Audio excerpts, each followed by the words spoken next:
دي وصفة سحرية، ميكس طعمه حلو جدا، يعتبر مضاد حيوي طبيعي لنزلات البرد وبيقوي المناعة.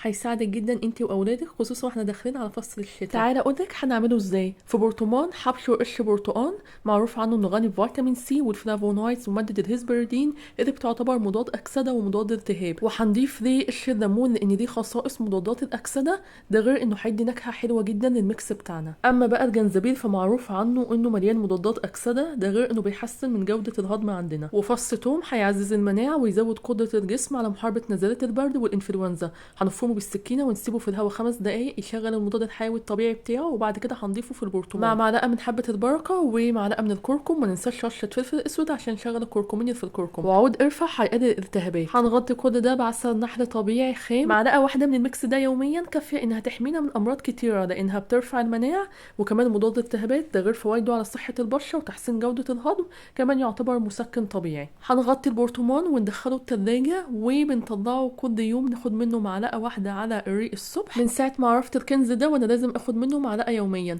بس المهم نمضغ حبة البركة كويس جدا عشان نستفيد منها. ممكن كمان نضيف معلقة من الميكس ده لعصير برتقان، هيفرق معاكم جدا جدا. لو عجبكم الفيديو ما تنسوش تعملوا لي فولو عشان هنزل فيديوهات تانية كتيرة هنوريكم ازاي نقدر نقوي مناعتنا، وما تنسوش تجربوه وتدعوا لي، وباي باي.